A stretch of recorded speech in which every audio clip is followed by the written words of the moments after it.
What's going on, everyone? It's GeneralTarheel, your coach of Charlotte Cardinks, bringing you the APA Season 6 Week 8 team build versus Coach Hugo and the Montreal Monfernos. Now, coming from Week 7, we did get that nice win against our boy Scotty Dr. Pepper. We got a 3-0 against him. It was unfortunate because his Aerodactyl did miss the Stone Edge, which costed him the game. He would have to land another Stone Edge, but if every move hit, he basically won that game against us, so that was kind of sad on his part. And I did learn afterwards that his Infernape didn't even have Mach Punch, so my Excadrill could have actually swept if I Swords Dance on that Mega Aggron switching. But either way, we got the win, so now we're at 4-3 with the +9 differential. We're looking good. And of course, when we start looking good, we have to face the child prodigy Hugo. Hugo's only like 14 years old, 14 or 15. Sorry if I don't remember Hugo. But this is the APA Season 5 champion here. My first battle in the APA Season 5, my first week, my first ever battle in League format. He whopped me 5-0, so that was very rude of him. But it was cool because I got style points for the one Miracle kill with Tentacruel. Get it.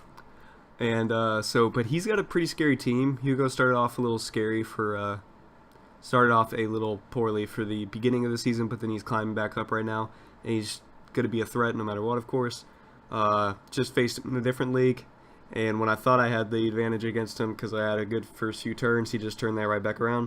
He did have a really good squad there, and he has a good team here. So let me go through his roster real quick. We got his Totem Pick Registeel, his Mega Pick Mega Altaria, Tyranitar, Zapdos, Azelf, Suicune, Darmanitan, Toxicroak, Rhyperior, Virizion, Drifblim, almost lost my mind, Audino, and yeah. So he's got a lot of offensive threats such as Tyranitar. Darmanitan hits like a powerhouse. If I was worried about Infernape last week, there's the Darmanitan now for that too. And Mega Altaria is an amazing setup Dragon Dance Sweeper. It was one of the reasons I actually picked up Bronzong the last week. Not so much the Mamoswine that I could have possibly faced last week against Scotty. It was more of this thing right here. So, I mean, there's a spoiler for what I already brought. But, for his team, it was not so hard trying to build for him because he did have to bring answers, of course, to my possible Sand possibility. He has good bulk for that, though, which is kind of a problem. The most obvious thing that was coming was, 1, I still predict that Altaria being a Dragon Dance set, and 2, I predict that Suicune. But starting with the Suicune, I see just a big, defensively bulky Suicune. This thing, max defense against the Jolly Swords Dance Excadrill, can take it on pretty well. I got Scald, Rest, Roar, and Ice Beam. Scald, of course, to hit it to hit Excadrill and stuff to scare it out.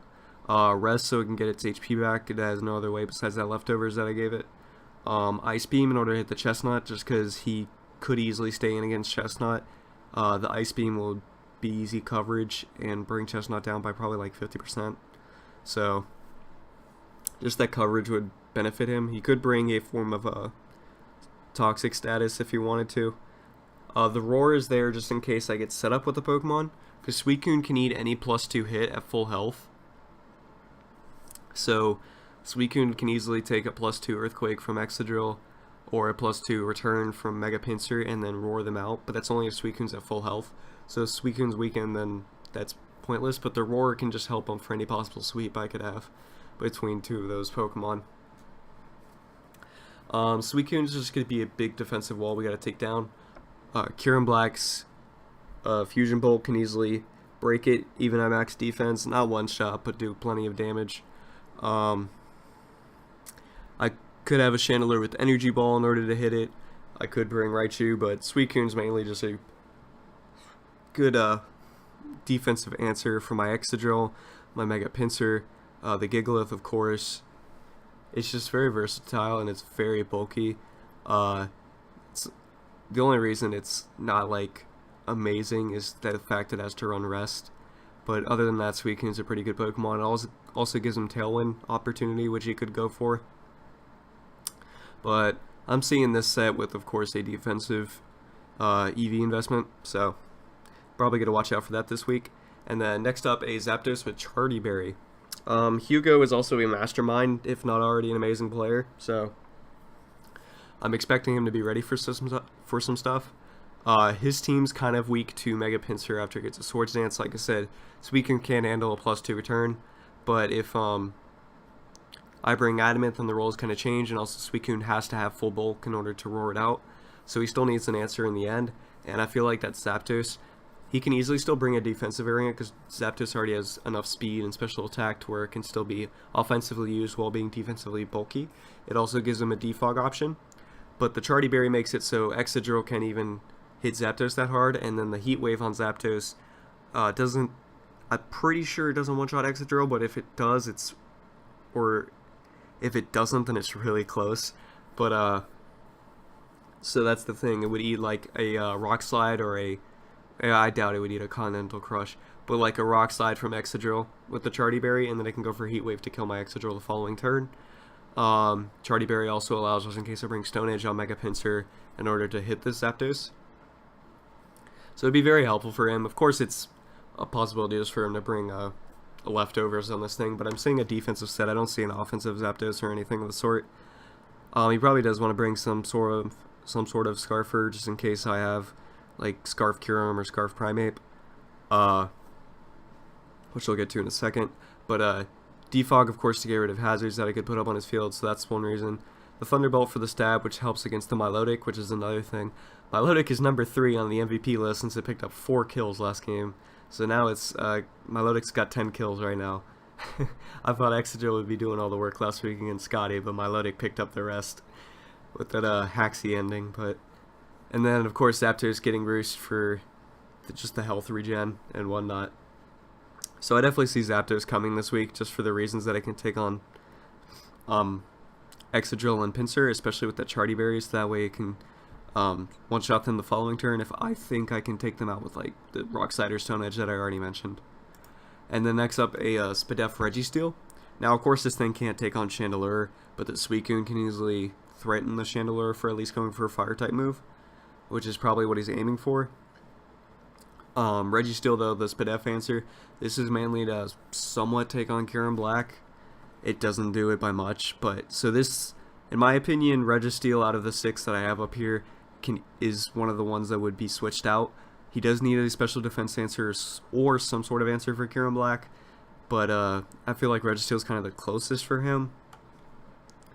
For other options for him, I don't really see what he could do. He could go for a bulky T-Tar, but I don't see Tyranitar coming this week, just because that would provide me with sand if I'm bringing it, so that would kind of hurt him, even though he thought it would help him, so I don't see that happening.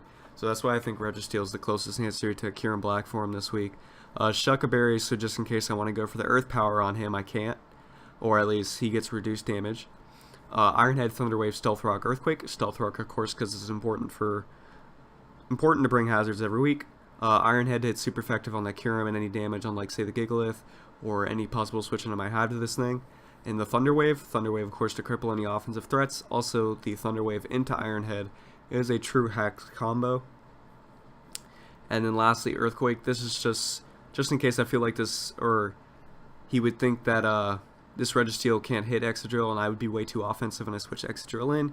He'd go for Earthquake on it. The Earthquake also gives him an option for the Chandelure, just in case, if I want to make that offensive play. So it just brought him good coverage. I didn't see why he wouldn't do it. So next up, I expected a speedy special offensive Pokemon. This would be, so I kind of like am forced to, well, I'm kind of in a bad situation with Azelf. So Azelf's pretty strong with the Life Orb and such. It's got good stats. It's not the bulky, it's actually pretty frail, but it's got a good base 115 speed and 125 special attack. It outspeeds anything on my team, besides, or before Sand or before Scarf. I've given it the moveset Flamethrower, Thunderbolt, Shadow Ball, Psyshock. Flamethrower in case it wants to hit, like, say, the Excadrill or the Chestnut if it wants to, even though I'd rather just hit Psychic for that. I don't know. Maybe I need to swap that out with something. And then Thunderbolt in order to hit the Milotic. I have Shadow Ball in order to hit my Reuniclus, which doesn't do that much damage if it's especially defense invested, but still it gives it coverage. And then Side Shock or Psychic for the last move, of course, for the stab. He does have an option of switching out the Flamethrower if he wants for possible U-turn for momentum, but U-turn Life Orb isn't a good set, so you might bring Choice Specs or something of the sort if he opts that out for U-turn. Next up is a for sure, which is Scarf Darmanitan. I have it down as Scarf just so he can either 1, speed tie with the possible Scarf Kyurem, or 2, outspeed it depending on Kyurem's investment. It also ties with a Scarf Jolly Primeape, and it just does so much damage. He could honestly opt to run Choice Band on Darmanitan, but the Scarf also gives him an option for Mega Pinsir, mainly because Mega Pinsir needs to get more than a +2 in order to one-shot this thing with Quick Attack. So just a regular Quick Attack without Swords Dance investment isn't enough, because if Darmanitan was banned and is a Scarf, it wouldn't get the outspeed if priority wasn't included with Mega Pinsir. Like if I wanted to get a return on the Darmanitan, then if he was Scarf, he would easily be able to click Flare Blitz on me. Scarf's kind of just best on Darmanitan. Choice Band does crazy damage, but Scarf just gives you that like just in case speed tier reliability. So I got that Sheer Force Flare Blitz, the Superpower, the U-turn, the Earthquake, Flare Blitz for the overall stab and power, Superpower for the Kyurem Black, and just in case fighting coverage is just good overall on my team if I don't have a Reuniclus or Chandelure. U-turn for the momentum, and then I put Earthquake down just because he has to be able to hit my Chandelure, otherwise he can't with that set, and I know he will notice that, so that's why I have that down. And lastly, the Dragon Dance Altaria. I do expect somewhat of a mix though. A bulky Dragon Dance is expected. Normally he likes to bring Roost on his Altaria. He's brought that majority of the weeks if he ever brings Dragon Dance or any set with Altaria, but I'm just seeing a full-blown offense. I'm seeing Dragon Dance, Earthquake, Return, Fire Blast. The return gets a pixelated boost, of course, which would help it against just normal stab coverage, like say against Milotic or something of the sort. Earthquake for the super effective damage on like Excadrill and Gigalith. And since he cannot really hit my Bronzong with those two moves, I expect a Fire Blast. That way he can at least hit my Bronzong, but without special attack investment. Even if I'm just a defensive Bronzong, that's going to be a 3-hit KO. So that's kind of unfortunate for him. So he might not opt to run that and just hope he can get Bronzong out of the way first before he sets up with Altaria, which is a possibility. And in that case, that Fire Blast would most likely just be a Roost on Altaria. That way that he can just ensure that he has the game from there on out so he can get health regen and such. And so going on to my team, it was kind of hard working around some of his team. I'm honestly not even going to lie. I don't like this matchup this week, and the fact that it's against Hugo just makes it even worse.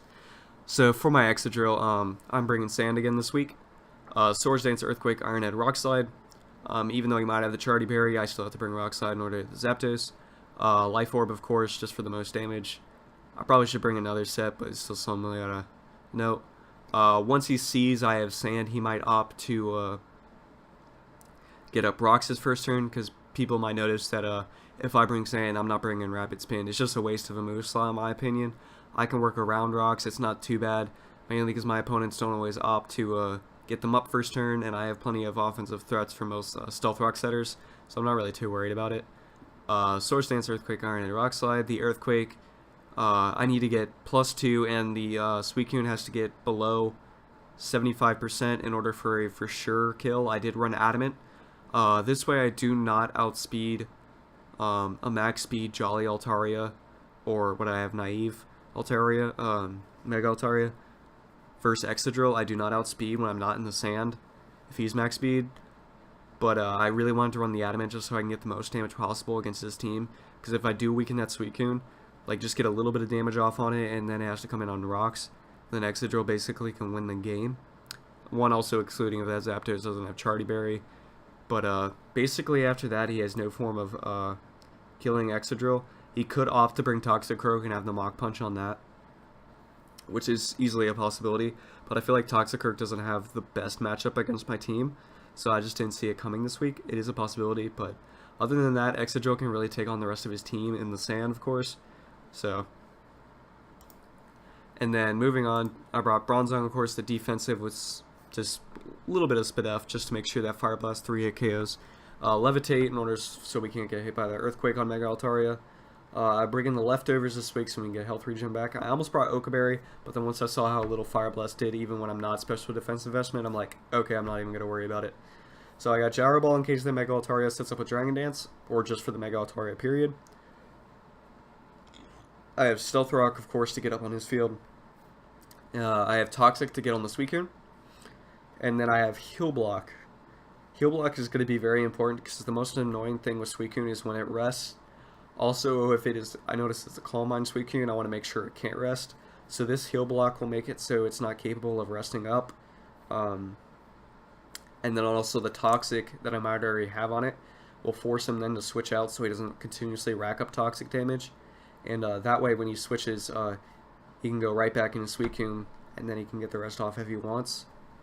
So, but if I successfully get that off, I just have to make sure I'm careful to when I expect that Suicune to be coming back in for a possible rest, because Suicune can eat up majority of hits if I'm not careful. So, and then of course the Sand Setter Zack Stone, bringing the Smooth Rock again. Hopefully just as good as last week. No Boom Boom this time. In fact, the opposite. I'm bringing Rest this week on Gigalith just so I can have sand in the back as much as possible. In case I feel like I know I'm living another hit, but I don't know if I want to go for damage or if I just want to get health back up so I can have Gigalith for switching again. I also just didn't feel like bringing Stealth Rocks on 2 Pokemon again. It's like kind of a waste. So I'd rather have Gigalith as another possibility for more switch-ins for more sand turns. So I have Toxic, of course, to get on that Zapdos or that Suicune again. This is going to be ideal switching to the Zapdos basically for Gigalith. And then scaring him out can either give me a free double into Excadrill, but it is a possibility that I switch in just to Gigalith as Suicune just in case I do go Excadrill. So that's just something I have to be careful of. I have the Earthquake just in case I need to stay in on the possible Registeel. Stone Edge, of course, for the hard hitting against the Zapdos, and once again the rest, so I can hopefully get up my health and then just come right back in on any possibility of his Pokemon. Gigalith is also a good switch into the Azelf on his team because he doesn't really have that much coverage for rock types as such. I think he could run Energy Ball. Azelf does get Energy Ball, so that is a possibility. But either way, a special Azelf wouldn't be doing that much damage. He would have to be physical in order to hurt Gigalith more because that Sand Boost just gives it so much special defense that it wouldn't really do anything. And then next up, the MVP Katara. We got Milotic with the leftovers Marvel Scale. I got Recover, Haze, Scald, and Ice Beam. Recover for the health regen, of course. Haze is just in case he's a Calm Mind Suicune, because that will scare the living crap out of me if he's a defensive Calm Mind Suicune, because I really can't take it on any other way, because he wouldn't let me sit up with Excadrill or anything of the sort. Fusion Bolt wouldn't one-shot it if he got enough health. So the Haze basically makes it so if he Calm Minds up, I can get rid of that. I could have opted for Dragon Tail, but I also just don't want that in case the Altaria sets up. I can have and Milotic's out, then I can Haze again. So there's just that there because I can't Dragon Tail on Altaria considering it's Fairy type. So it's just those two options because he does have decent setup on his team for a possibility. Skull just to hit hard and the Ice Beam so I can get the incoming Zapdos if I want to, and also hit for Rizzion just in case he brings that. And then next up, the quote-unquote MVP, Kieran Black. Hopefully we can get him more kills sooner or later. But I'm bringing the Electrium Z Kieran Black this week. I want to destroy something with Fusion Bolt. Fusion Bolt, Outrage, Ice Beam, and Protect. Protect is just a fill-in. I didn't feel like I needed to bring anything else. Fusion Bolt hits really hard. It's basically going to be my main threat to Suicune. Is a good possibility that he is the Roar Suicune, so he could switch me around. That would really suck, especially if he has Stealth Rocks up. So I have to watch out for that. If he gets up Stealth Rocks first turn, then it's most likely a Roar Suicune and not a Calm Mind. That's one thing I need to know. And I just jump all over the place when I'm talking about team builds here, but that's what I do. Outrage is in case Altaria is down and say Registeel is low on health, then I can spam that and just do a lot of damage. Ice Beam, of course, for that Zapdos just in case I need to hit it, and any other coverage on his team. The Electrium Z Fusion Bolt, it's basically just in case he is a Calm Mind Suicune, This way I can one-shot the Suicune and I don't have to worry about it anymore. Also, the Registeel, it can't take a Fusion Bolt into Electrium Z. So once again, if I can scout for that Calm Mind Suicune, then I might just blow the Electrium Z on the Registeel. That way it's out of the way. And hopefully it wouldn't be able to get up rocks against me, so that's kind of the important thing. And then once again, Protect just makes it so if I am out against the, say, Registeel or something of the sort, or if he brings out Darmanitan, I can Protect to see what he wants to do. Because normally Darmanitan is a choice set, whether it be Choice Band or Choice Scarf. So that way if I Protect, I get to see what he's going to do the next turn, and that would be helpful. And then next up I'm bringing Taz, the Choice Scarf set. With Defiant, mainly because his only way of hazard removal is Defog, that is through the Zapdos, or it is, that is actually only his removal is Zapdos? That is his only remover as far as I know, yeah. Okay, so Zapdos is only hazard removal, another reason I see it coming. But that way if I come in on the Zapdos and I'm confident he's not going for any form of attacking move, even though I feel like Hugo's smart enough to know that I would want that attack boost, I can go hard into Primeape here. I got the Close Combat, Gunk Shot, Stone Edge, U-turn. I really want to bring a Banded Primeape, but I had to bring Scarf, which I'll go over in a second. Close Combat, of course, for the stab, and Gunk Shot so I can hit the Mega Altaria. And the Mega Altaria is the reason I ran Choice Scarf instead of Choice Band, just because if he gets the Dragon Dance up, I want another answer to it, instead of just a possible defensive answer in Bronzong, or Excadrill just outspeeding in Sand, because if that Altaria can just get scary, so I have to be careful. So that's why I'm bringing Scarf Gunk Shot. Stone Edge so I can actually hit the Zapdos if it does give me the attack boost. I will most likely click Stone Edge if I get the Defiant boost off that Zapdos, because I don't necessarily see him switching into Suicune on the possibility, but he might also opt just like, or he, actually, he'd probably be switching into Suicune, just predicting like Ice Punch or something, so who knows. But, and then U-turn, of course, for momentum. I'm going to try and get momentum, because I want to try and just make sure Hugo's just in a bad spot. I didn't bring any random sets. I know that's what kind of throws Hugo off, is people bringing some unique stuff. But my team, I just felt like I had to go basic, and I want to be careful versus Hugo. It's going to be tough because he has a pretty good matchup against my team. And if I'm focusing on Sand, then I might not be able to actually play too well in the game. So I just got to be careful. So most of his Pokemon can do a lot of damage to my team. Just for example, that Darmanitan. So I got to watch out. But that'll be it for the team build. Make sure to watch the battle and check out my UPFC for this coming week. I'm facing Jacques in the Dunfern Linoons for the UPFC. So that'll be it from me. Make sure to sub, like, share. Deuces.